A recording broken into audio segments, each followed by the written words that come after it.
Tijani Reinders there talking to Ben Ransom, and Manchester City have come in for criticism, haven't they, this week following that defeat in Norway against Bodø Glimt. Rodri was sent off in that game and he struggled a little bit since returning to the team from injury at the turn of the year. But is that criticism of him for the 2024 Ballon d'Or winner fair? Now, remember, he missed almost all of last season with an ACL injury and then the first 5 months of this campaign with knee and hamstring issues. But City have not been able to ease him in, essentially because of Nico Gonzalez's injury. In 2026 for City, he's been in their most used 11 and he's also 6th on the list for outfield players to have played the most minutes in the Premier League. No other player who you would consider as a holding midfielder actually makes the top 10 here. He has definitely been used. And since game week 19, Rodri has been one of the top Premier League runners. He's covered 12.5 kilometres per 90 minutes, which actually puts him 3rd on the list of all players in the league. It will likely take time for Rodri to find his rhythm, given he has missed so much football. He moved to the Premier League in 2019. So what we've done is compiled his averages across the first 6 seasons and compared it to this current season. You'll see that pass accuracy in the opposition half slightly down this season compared to his averages, also losing possession more often this season. Off the ball, tackles per 90 slightly up. Is that because Manchester City having to do a little bit more defending? But possession won is an interesting one to think about. That combines certain defensive metrics and includes things like recovering loose balls.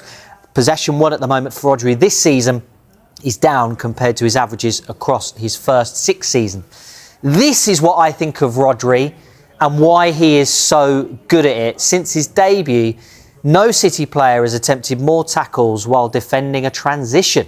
Much of the responsibility falls solely on Rodri to snuff out opposition attacks before they become dangerous. Again, this might be something that Rodri might need time to recover to top level. Against Manchester United, Manchester City have the ball, but they lose it.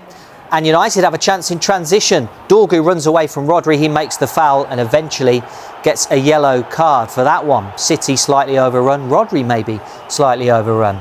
And another example coming up here against Brighton earlier this month. This was towards the end of the game. Brighton have a chance in transition, they come away with it. Since when does this happen to Rodri? Brian Gruder that was, and Rodri ends up on the floor. Brighton are away on the counter-attack in transition. Michael, how long will it take for Rodri to get back to his top level?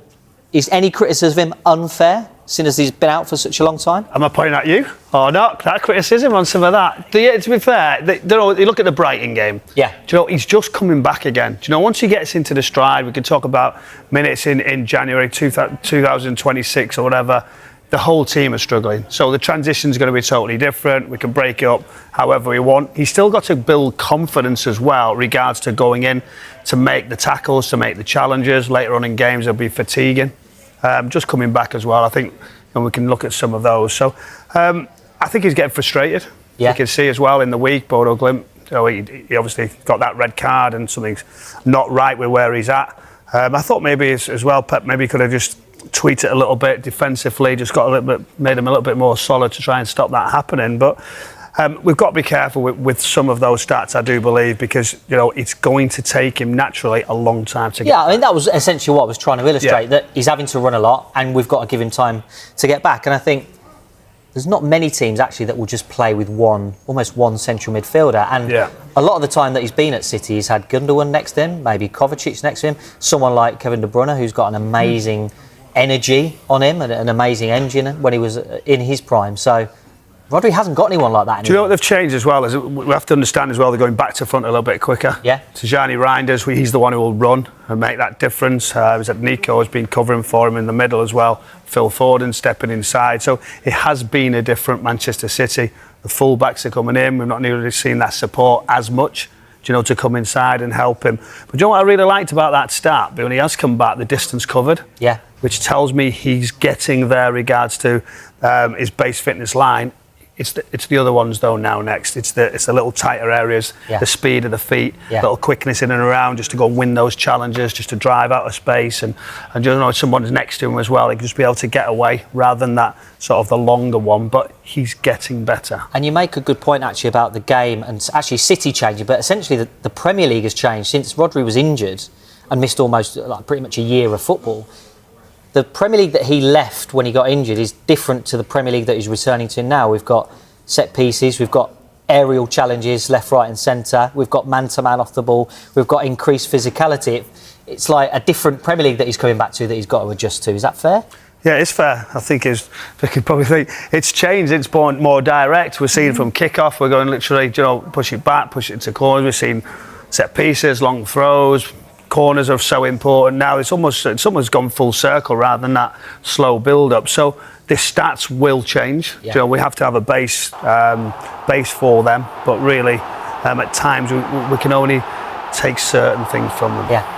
I mean, not far be it for me to question Pep Guardiola, but was there a case? But I am going to. Yes. Let's have a listen. Was there a case for him not to be played on an AstroTurf pitch as well? Was that a little bit of frustration in his game that he couldn't? You know, if you don't play on it regularly, it's difficult to play on, right? I don't think that will have come into frustrating in the game. I think he's losing. He's realising his side are losing in the particular game they are against the opponent. So he's just fighting for every little thing, and then it just loses that little bit of focus, that concentration level. He'd be disappointed to have obviously got the red card, but looking at the pitch, I think they'll have thought long and hard about whether they were going to do that.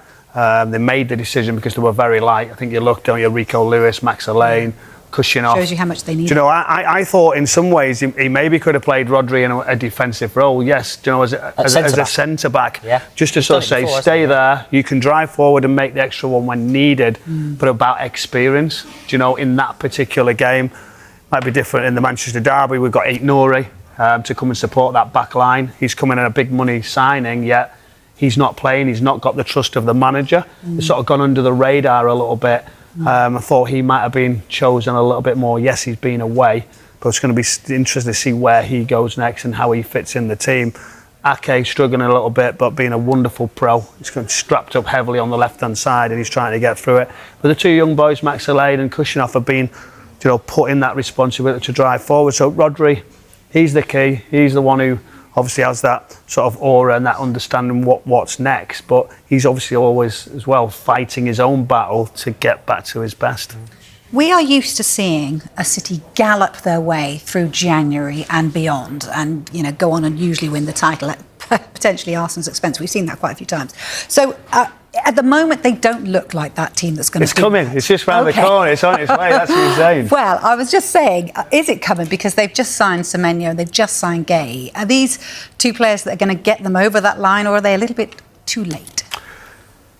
I think the timing of Semenyo we thought would have been done earlier, because the chat was obviously the clause has been met, but we didn't know the date and why that was going to be the case. And he ended his club tenure with Bournemouth in a wonderful way, didn't he?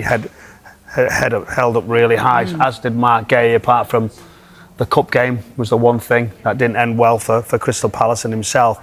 Great signings. I think the defensive one was obviously in desperate need. John Stones missing, and almost like forgotten at this moment in time, because it's been Diaz and Josko Vardiol have done so well. Josko Vardiol can shift across, because you know, if Mark Gay is going to play and there's Diaz, right back situation is still a problem. But really good signings. I think there has been a little bit of sort of murmurs around why they needed another attacking player rather than a more of a defensive one. Right back, we need the support. Rico Lewis is doing a great job, but really his baseline is from full back into midfield and not just to be a natural right back. So that was something where you'd sort of go, why was there not more signings in that position? But I mean, I think we're all fit. It looks a decent squad, but they're struggling at the moment. You genuinely believe they're going to go on a gallop, though? I keep believing. You've got to believe. How dare you not sort of have the trust in Pep Guardiola? No, I really thought that had happened, because unbeaten in 8 games, and then you're away. Here we go. And then I think you're just looking to some of the games to now to not win a game in 4 in the Premier League.